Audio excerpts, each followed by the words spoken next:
What's up, agents, and welcome back to another Division 2 build breakdown.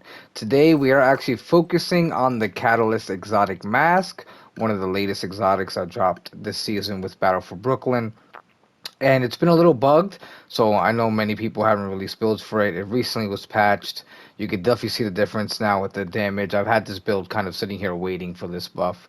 Not buff, but fix. And now it's finally here, so it's pretty awesome, and we'll get straight into it. So the Catalyst Mask comes with the talent Chemical Agent and has the talent Catalysis. Dealing and receiving status effects, burn, bleed, shock, EMP, all the good stuff. It builds stacks up to a maximum of 12, and each stack grants 2% weapon damage and 2% status effects.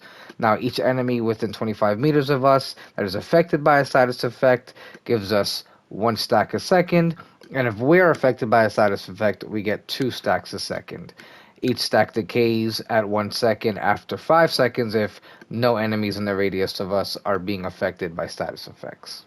Now, the second part to this talent is at max stacks.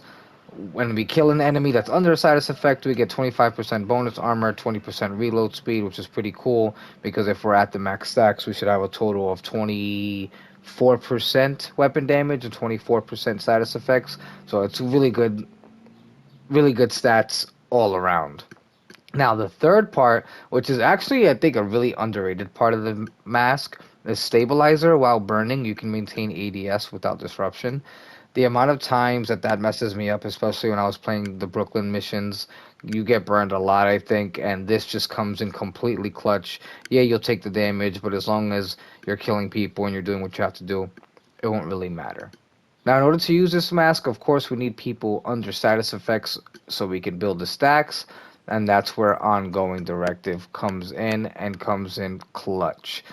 Everyone here should probably know ongoing directive. If you don't, as you can see, a 2-piece gives us status effects, 3-piece reload speed, and the 4-piece, which what complements the mask the best. If we shoot an enemy that has a status effect, it'll apply a mark.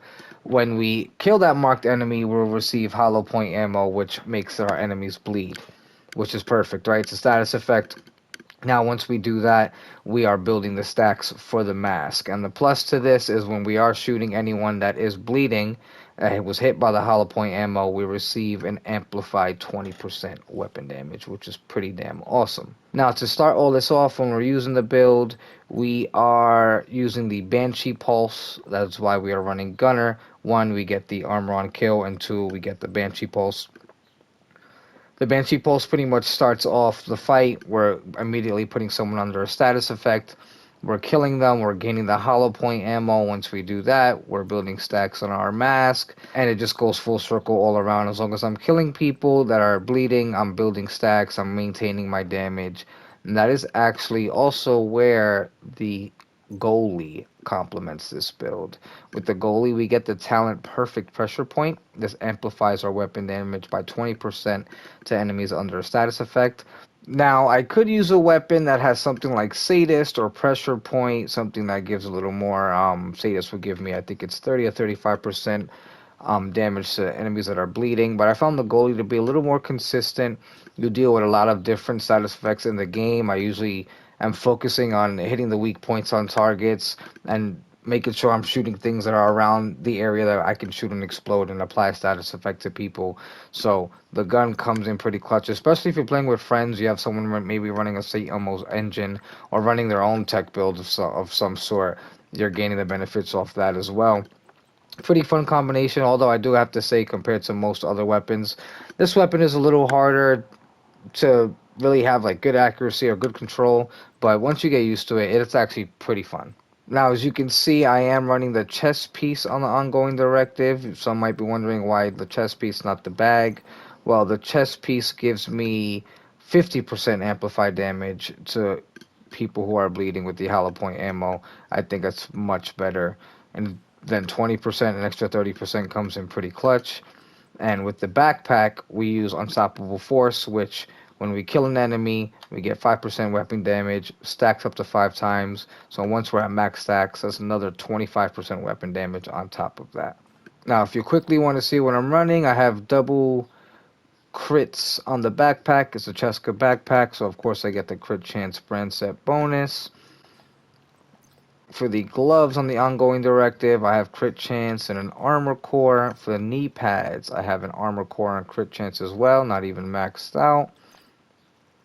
For the holster, I am running weapon damage and crit damage. And for the chest piece, crit damage and a crit damage mod. And then on the mask itself, for the catalyst, another crit damage mod. Here are my stats. I'm sitting at 50% crit chance, 117% crit damage. Not that high of numbers, but with all the amplified damage from the bleed, from the mask and everything else, the backpack, I'm sorry, it hits pretty hard and it's pretty fun. It definitely is doable alone with the 2 blue cores. I did find it really difficult to just survive in general running all red, so the 2 blue came in clutch and made things a lot easier. And to be quite honest, I didn't feel like I saw much of a difference in the damage that I was putting out. If I am playing with a friend or with my brother mostly, I'm getting rid of these 2 blue cores, I'm putting red on them, and I'm hanging back. I'm kind of either letting him aggro or letting him support or whatever it is he's doing, and I'm chilling with this build. Now, of course, for the secondary and the third weapon, your sidearm, kind of run whatever you want. I didn't find myself taking those weapons out often because I was really trying to focus on what the build can do with the goalie specifically. But of course, if you're swapping between the weapons, which the Ouroboros has a status effect talent, never really find it proccing much, so it's not a big deal to me. And the same goes, I guess maybe for your second talent, I found myself switching the second talent often. At some points, I was running the Crusader shield. At other points, I was running the decoy, and then most recently, I was running smart cover to see what that damage to target out of cover gets you. It gives me an extra 13%. So it definitely is a big difference, but I did find myself moving around a lot, so I wasn't really utilizing the smart cover that great. But I think that talent can just, I think that skill can just get switched out to anything else. But that is our build. I hope you guys enjoyed the gameplay. I hope you guys can let me know how you can make this ongoing directive catalyst combination maybe hit harder, work a little better. Let me know what your builds are that you're running with the catalyst. Sorry if this seems a little all over the place. It's been a while since we've released some videos, but we're getting back to her. We're gonna lock in on Division 2 Brooklyn, and of course, hopefully we get a Division 3 fairly soon. If you guys like the video, please like and subscribe. It'll definitely help out. It'll definitely help this channel grow, help us go places. And I hope you enjoy the gameplay. Until the next time, folks, that'll do it. See ya.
Good work.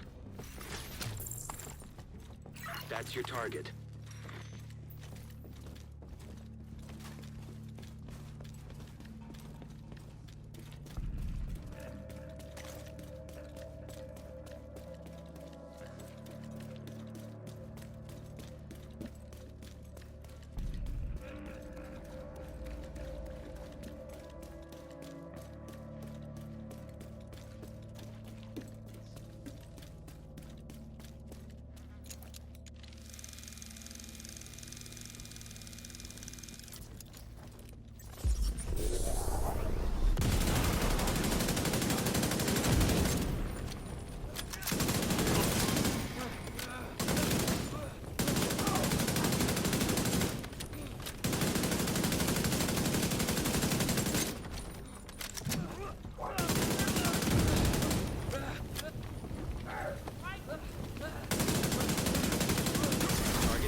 That's another one down. Good job, Agent.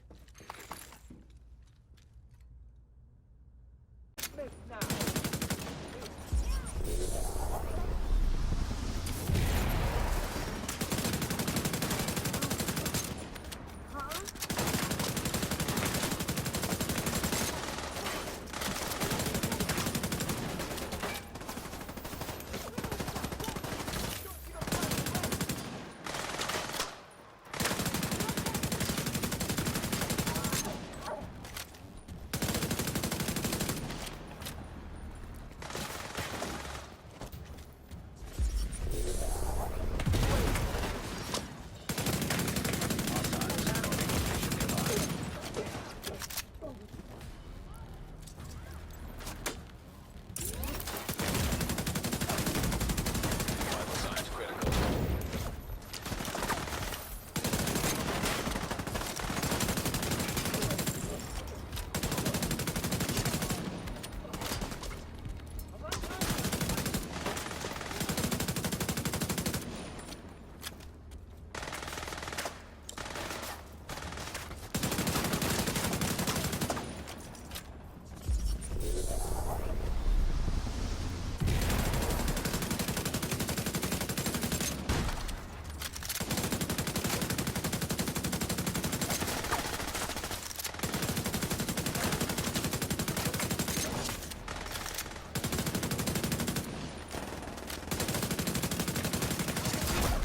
Heavily armored hostile detected.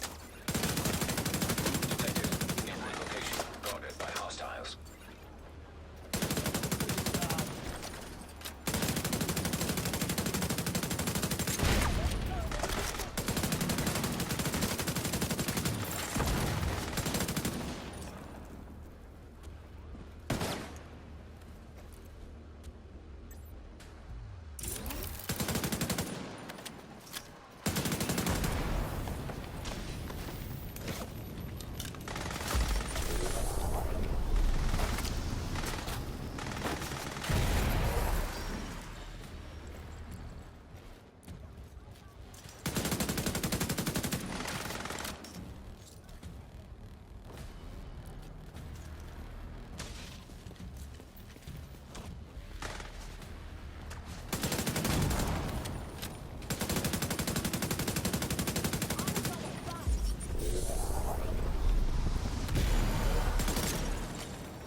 Reinforcements incoming.